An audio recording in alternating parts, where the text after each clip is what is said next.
Shalom, selamat pagi sahabat Lexio Divina yang dikasihi Tuhan Yesus Kristus. Selamat hari Minggu. Dalam renungan kita pada Minggu pagi yang indah ini, kita akan belajar tentang apa artinya mengikut Yesus. Kita akan melihat dalam Lukas pasal yang ke-9 ayat 23 sampai dengan 26. Katanya kepada mereka semua, setiap orang yang mau mengikut aku, ia harus menyangkal dirinya, memikul salibnya setiap hari dan mengikut aku. Karena barang siapa mau menyelamatkan nyawanya, ia akan kehilangan nyawanya. Tetapi barang siapa kehilangan nyawanya karena aku, ia akan menyelamatkannya. Apa gunanya seorang memperoleh seluruh dunia, tetapi ia membinasakan atau merugikan dirinya sendiri? Sebab barang siapa malu karena aku dan karena perkataanku, Anak Manusia juga akan malu karena orang itu, apabila ia datang kelak dalam kemuliaannya dan dalam kemuliaan Bapa dan malaikat-malaikat kudusnya. Sahabat sekalian, pada saat Yesus akhirnya memberitahu siapa dirinya sebenarnya kepada murid-muridnya dengan pertanyaan, siapakah aku? Kemudian Petrus berkata, engkaulah Mesias, anak Allah yang hidup. Dan sebagai Mesias, Raja Israel yang kekal, siapa yang tidak mau mengikut Yesus?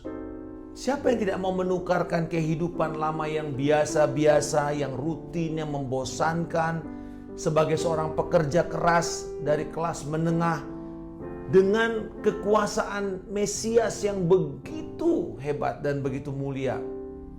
Karena mereka berpikir bahwa mereka nanti akan terkenal, dihormati, serta bergelimang kekayaan seperti yang mereka lihat dari para imam-imam bait suci pada saat itu. Mereka ini adalah keturunan atau dinasti bangsawan dari Hasmonean. Mereka menjadi bangsawan yang berkuasa. Tetapi justru kekagetan yang mereka terima dari Yesus. Sebab Yesus memberitahukan sesuatu yang membuat mereka tidak bisa menerima. Tetapi segera juga Yesus harus mempersiapkan murid-muridnya untuk memasuki ibu kota suci, yaitu Yerusalem. Bukan dengan kemegahan dan arak-arakan kemenangan seperti seorang pahlawan perang, panglima perang yang masuk.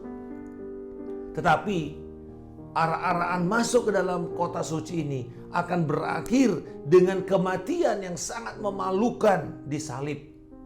Paling tidak untuk kehidupan dunia pada saat itu, atau dunia sementara ini, kematian Yesus sepertinya sebuah kekalahan. Tetapi kemudian Yesus segera memberikan poin-poin penegasan untuk dapat bergabung dalam pasukan yang akan menaklukkan dunia ini. Mereka harus mengikuti Yesus hingga titik kesengsaraannya. Dia memberikan perintah yang jelas di dalam ayat yang ke-23 ini. Ada 3 perintah yang begitu tegas. Pertama, seorang murid haruslah menyangkal dirinya. Penyangkalan diri tidak berarti hidup melarat dan menolak semua kesenangan duniawi. Hidup asketik, tinggal menyendiri di satu tempat atau di biara dan hanya berdoa dan menyucikan diri.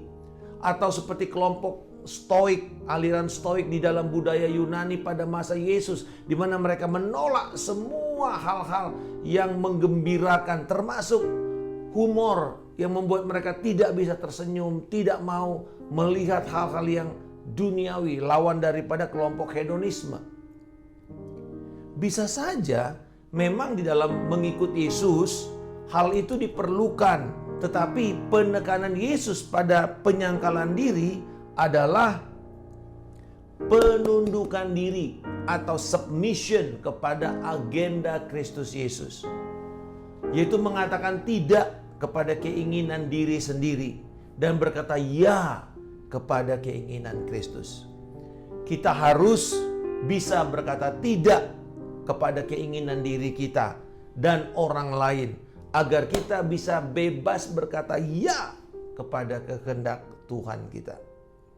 Kekristenan bukanlah sekedar kepatuhan terhadap seperangkat peraturan dan hukum-hukum agama, atau menganut paham pemikiran tertentu. Kekristenan adalah ketaatan mutlak terhadap pribadi Yesus Kristus.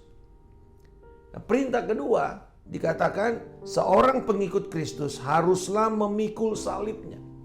Pada zaman Yesus, pemerintah Romawi yang menjatuhkan hukuman salib kepada seseorang, yaitu alat pembunuhan atau alat hukuman matinya, mereka harus memaksa terhukum untuk memikul sendiri salib itu ke tempat eksekusinya. Jadi, memikul salib jelaslah perintah untuk mati kepada agenda pribadi orang tersebut. Dan ini harus dilakukan oleh para murid-murid setiap hari. Seorang murid Kristus harus bisa berkata kepada dirinya tiap hari, hidupku bukan lagi aku, tetapi Kristus yang ada di dalam aku. Dan hidup yang aku jalani sekarang ini adalah hidup di dalam ketaatan dan iman kepada agenda Kristus Yesus setiap hari di dunia ini. Dan perintah yang ketiga, bahwa seorang murid Kristus harus mengikuti Kristus. Nah, kata perintah yang dipakai, baik itu untuk penyangkalan diri dan kemudian juga memikul salib, dan yang kata perintah ketiga adalah mengikut Yesus. Kata ini di dalam bahasa aslinya yaitu akoloteo. Akoloteo artinya bergerak di belakang seseorang menuju ke arah yang sama. Jadi dengan kata lain membuntuti dari jarak dekat, berjalan di belakang seseorang. Dan dia harus mematuhi dan mentaati orang yang diikutinya. Intinya sederhana, mengikut Yesus artinya melakukan apa yang Yesus lakukan. Mengikuti jejak langkah Yesus selama dia hidup di dunia ini. Yesus telah menyerahkan seluruh kehidupannya bagi kepentingan dan agenda kerajaan Allah. Yesus tidak mengikatkan dirinya kepada hal-hal yang ditawarkan dunia ini, kekuasaan, ketenaran, kemewahan, semua itu dilepas dan tidak terikat kepada Yesus.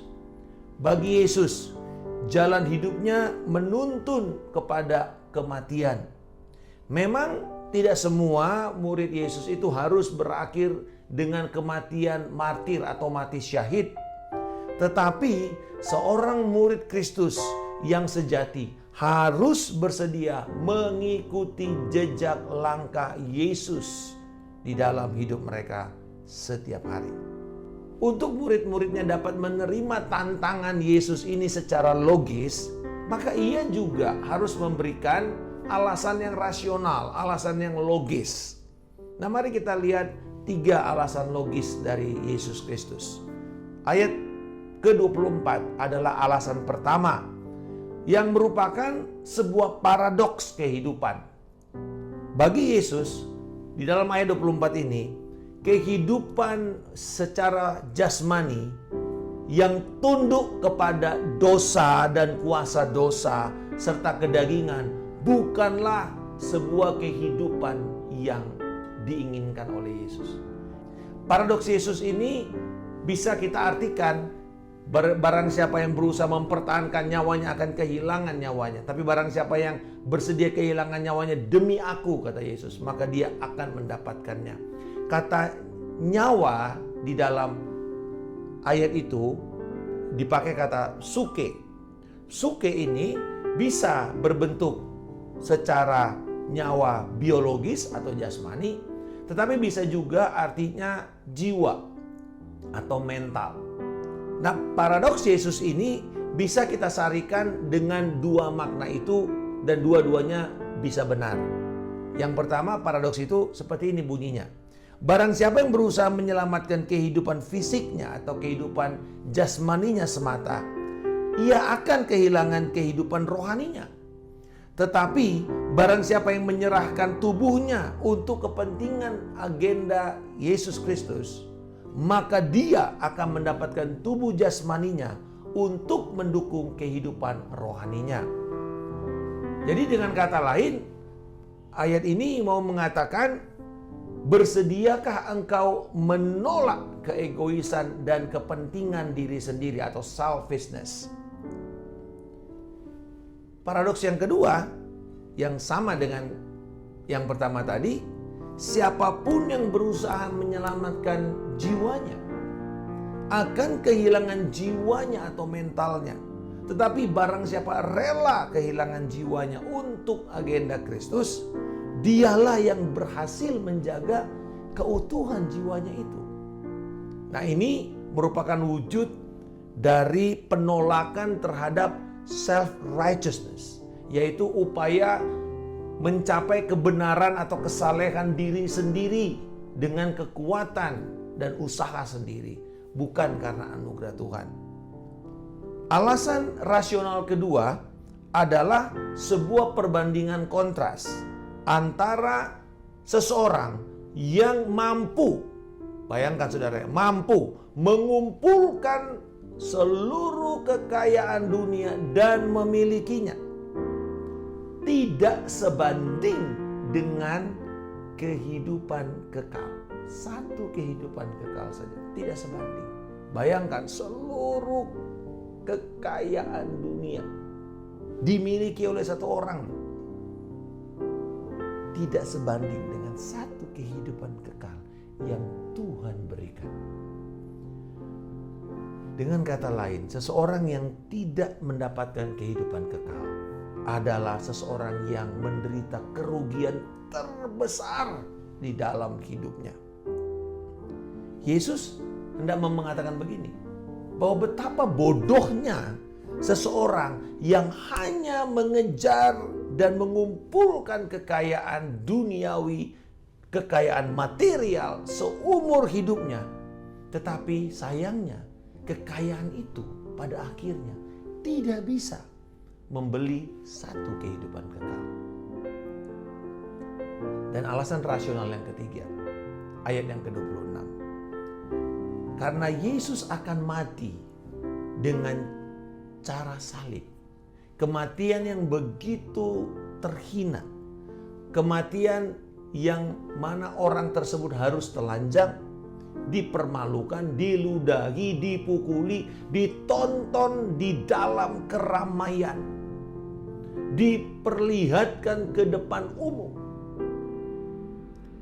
Dan itu pasti akan sangat memalukan. Dan bayangkan, itu sebabnya orang Yahudi menolak Yesus sebagai Mesias. Karena mereka tidak pernah berpikir Mesias yang mereka damba-dambakan untuk menyelamatkan mereka adalah Mesias yang mati dengan cara mengenaskan itu. Mesias yang mati dengan cara terkutuk. Karena hukum Taurat berkata, terkutuklah orang yang digantung di atas kayu salib. Padahal sebenarnya kutuk itu harus Yesus tanggung. Dan kutuk itu adalah kutuk yang kita alami, yang kita dapatkan karena dosa. Itu yang Yesus ambil. Itu sebabnya dia harus mati dalam kondisi yang begitu mengenaskan, begitu terhina. Dan karena itu, Yesus mau mengatakan, bila seorang pengikut Kristus tidak bersedia menanggung kesengsaraan, menanggung kehinaan, bersedia merelakan kehidupannya lepas daripada keinginan sendiri, maka sebenarnya orang tersebut tidak sedang mengikut Yesus. Orang tersebut sebenarnya sedang menolak Kristus sebagai Tuhan, sebagai Master, sebagai yang memiliki kehidupannya, yang berkuasa atas hidupnya. Maka Yesus pun akan menolak orang tersebut. Bukan cuma Yesus, Bapa di sorga akan menolak orang itu. Malaikat-malaikat akan menolak orang itu. Dengan kata lain, orang tersebut tidak punya tempat di dalam kehidupan kekal di sorga mulia. Ketika nanti Yesus datang, orang itu tidak akan masuk dalam hitungan untuk dibawa dan diangkat dan menjadi mempelai Kristus. Ternyata dari sini kita bisa melihat, kalau berkaca kepada keadaan kerohanian dunia pada abad ke-21 ini, mari kita lihat di dalam kehidupan kekristenan. Ternyata tidak semua orang yang pergi beribadah ke gereja atau yang memeluk agama Kristen adalah murid Yesus Kristus. Sebenarnya mereka harus menjadi murid Yesus. Tetapi sayangnya banyak dari mereka yang pergi ke gereja ini hanyalah orang yang akhirnya menolak menerima panggilan untuk mengikuti Yesus dalam arti yang sebenarnya. Menolak untuk menerima pengajaran, mentaati, serta bersedia diperlengkapi untuk melakukan rencana kerajaan Allah selama dia hidup di dunia. Orang-orang ini lebih memilih untuk sekedar datang ke gereja, duduk, mendengar, dan menunggu kedatangan kerajaan Allah untuk kedua kali. Lalu menjemput mereka untuk mendapatkan kesenangan kekal di kerajaan sorga. Tetapi itu tidak akan terjadi kepada mereka yang menolak untuk mengikut perintah Yesus ini. Kita tahu bahwa keselamatan itu sepenuhnya adalah anugerah Tuhan. Tidak ada jasa kita sama sekali. Dan itu hanya dilakukan di dalam pribadi dan karya Kristus Yesus. Betul. Tetapi persyaratan sebagai murid, sebagai pengikut Yesus digambarkan sendiri oleh Yesus. Dan ini harus menjadi peringatan kepada kita semua yang mengatakan, saya mau mengikut Yesus. Mengikut Yesus adalah keputusanku. Dan bila kita mengatakan hal itu, maka pemuritan bukanlah persyaratan untuk menerima keselamatan. Tentu bukan. Tetapi saya percaya pemuritan adalah bukti seseorang menerima keselamatan. Bukti seseorang mengalami keselamatan. Orang yang sungguh mengalami keselamatan kelahiran kembali, pasti dia akan bersedia untuk berkata, mengikut Yesus adalah keputusanku. Ku tidak akan berpaling ke belakang, tidak akan berbalik lagi kepada kehidupan lama. Dua prinsip kebenaran yang menjadi penerapan kita untuk mengikut Yesus adalah ini. Yang pertama, bahwa kita harus tahu mengikut Yesus berarti lebih dari sekedar mempercayai Dia. Mengikut Yesus termasuk mentaati Kristus Yesus secara mutlak. Jadi mengikut Yesus itu dimulai dari percaya, tapi jangan berhenti di percaya, tetapi kita harus lanjut kepada mentaati Yesus Kristus secara mutlak. Seorang menjadi Kristen betul karena mempercayai Kristus. Dan ini baru langkah awal sebuah kelahiran baru. Tetapi di dalam prinsip hidup kita tahu bahwa kelahiran harus berlanjut kepada kehidupan. Lalu kemudian mencapai kedewasaan penuh. Nah, sama. Mempercayai Yesus itu adalah titik awal. Seperti lahir. Lalu harus menuntun kepada proses pembelajaran, learning process. Nah, kemudian proses pembelajaran ini menuntun kepada sebuah transformasi, sebuah perubahan hidup, sebuah perubahan perilaku, sebuah perubahan paradigma, sebuah perubahan sikap hati atau attitude. Dan kemudian perubahan atau transformasi yang dialami oleh seseorang ini menuntun kepada ketaatan atau kepatuhan mutlak kepada pribadi Yesus Kristus. Inilah yang kita sebut sebagai proses pertumbuhan hidup seorang murid Kristus. Lahir, kemudian belajar, kemudian dia mendapatkan perubahan. Perubahan itu menuntun kepada ketaatan. Dan ketaatan itu adalah ketaatan seumur hidup. Maka tanpa orang itu bersedia mengikuti proses yang tadi, dia bukanlah seorang murid Kristus yang sejati. Prinsip yang kedua, hidup yang taat berarti lebih dari sekedar menerima kebenaran ilahi, tetapi juga melibatkan komitmen untuk menjalani kebenaran yang telah kita terima. Orang-orang pasti akan hidup sesuai dengan kebenaran yang dia percayai, yang dia terima secara tulus. Jadi itulah yang akan dihidupi oleh seseorang, itulah yang akan dipegang oleh seseorang, itulah yang menjadi nilai atau falsafah hidupnya. Sesuatu yang bukan dipaksa, tetapi yang diterima secara tulus oleh orang itu. Nah, hal yang sama jika seorang percaya kepada pengajaran Kristus, kepada firman, kepada ajaran-ajaran Kristus, maka ia haruslah memperlihatkan itu di dalam kehidupan dan perilakunya setiap hari. Itu memperlihatkan orang tersebut hidup sesuai dengan ajaran Kristus. Nah, bukan berarti tentu bahwa semua murid Kristus sudah pasti sempurna di dalam mentaati Tuhan. Belum. Tetapi yang Tuhan tuntut bukan kesempurnaan, karena sebenarnya kita ini oleh anugerah Allah disempurnakan oleh Kristus.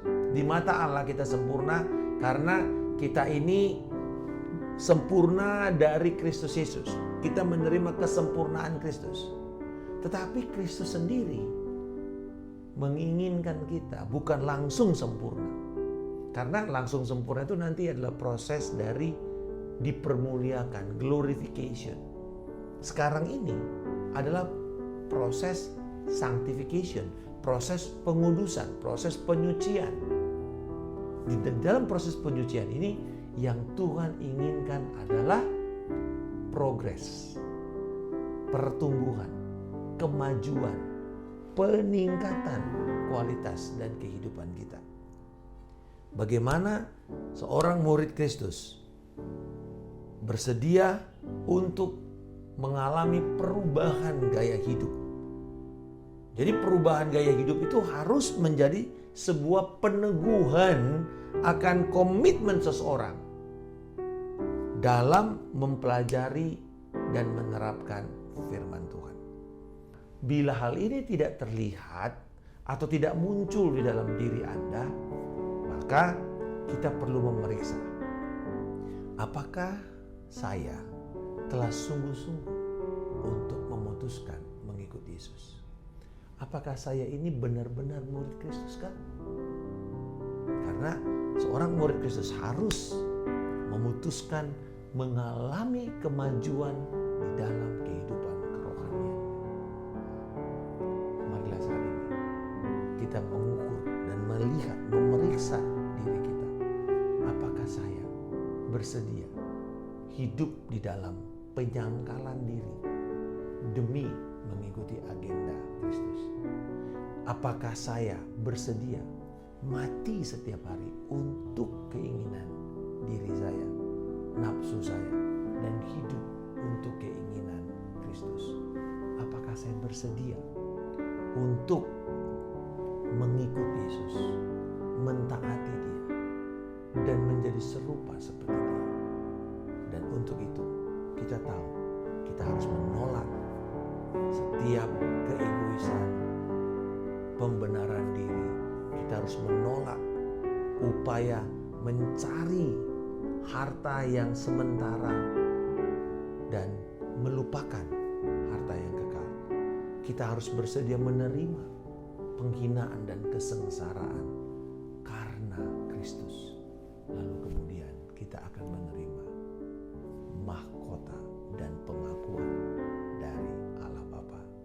Kristus dan malaikat-malaikatnya pada waktu dia datang kembali untuk kedua kalinya.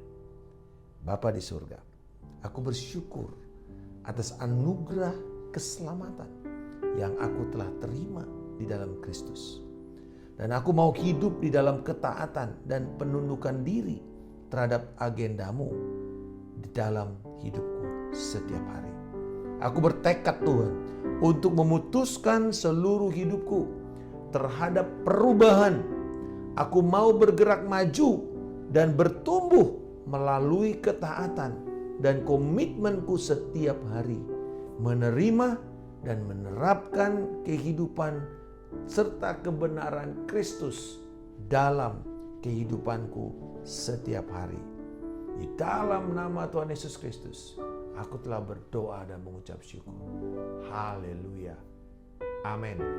Salam kemenangan. Saya Pendeta Markus Simanjuntak. Selamat hari Minggu dan selamat beribadah. Tuhan Yesus memberkati.